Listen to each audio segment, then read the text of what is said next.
हमने शहर को दी एक नई पहचान, हम हैं सिंघानिया बिल्डकॉन।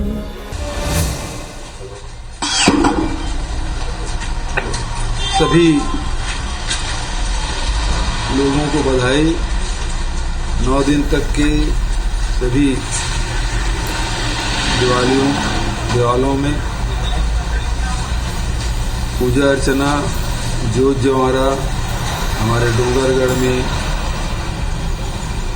दंतेवाड़ा में, रतनपुर में, महामाया अंबिकापुर में, खल्लारी में, अनेक स्थानों पर भक्तों की तांता लगी रहेगी और लाखों लोग इसमें सम्मिलित होंगे। सभी श्रद्धालुओं को मैं बधाई और शुभकामना देता हूँ। सर, ये डॉक्टर अमन सिंह ने कहा है खैरागढ़ को जिला बनाने को लेकर कि एक न्यूट्रलाइज करने के लिए आपने किया और भूपेश बघेल जो है उनका राजनीतिक पासा है ये, और जितने काम दिलाए थे तो उसमें 99 काम बीजेपी के किए हैं। रमन सिंह जी खैरागढ़ को हमेशा उपेक्षित किए। अब जब खैरागढ़ को सम्मान मिला है तो रमन सिंह जी को बर्दाश्त नहीं हो पा रहा है। ये बात खैरागढ़ की जनता भली भांति जान चुकी है।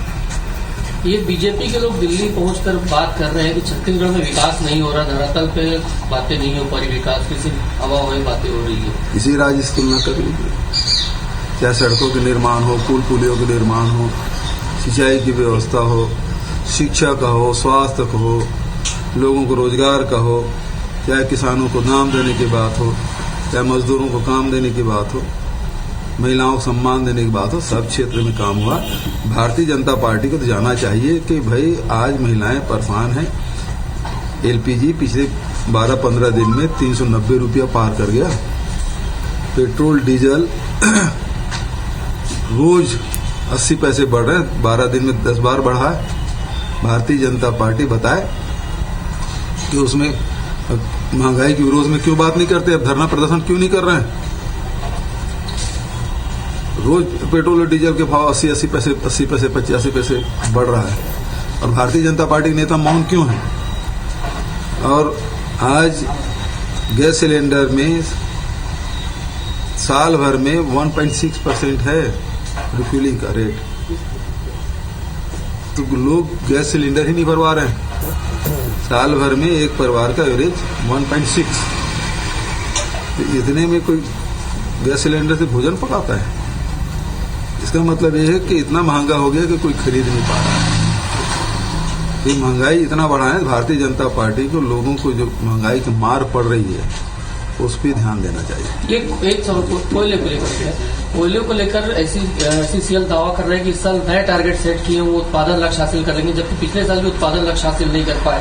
और रमन सिंह भी कोल इंडिया को जिम्मेदार ठहरा रहे, केंद्र सरकार को कुछ नहीं कह रहे हैं। कोल इंडिया भी केंद्र सरकार की है और वो केंद्र सरकार की मंशा ही है कि कोल इंडिया को भच कर दिया जाए, उसको असफल साबित कर दिया जाए, ताकि सब कोल इंडिया को भी निजी हाथों में बेचा जा सके। जैसे अब ओएनजीसी प्राइवेट का हमारे नवरत्नों में से एक है, उसके भी शेयर बेचे जा रहे हैं। सेल के सारे इकाइयां हैं वो बेचे जा रहे हैं, तो सब तो बेच रहे हैं, तो कोल इंडिया को भी उसी प्रकार से कर रहा है, षड्यंत्र किया जा रहा है।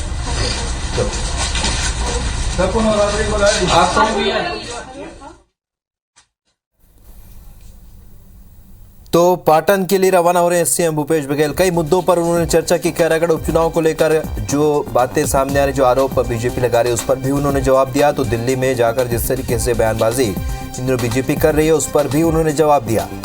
महंगाई के लिए केंद्र सरकार को दोषी ठहराया।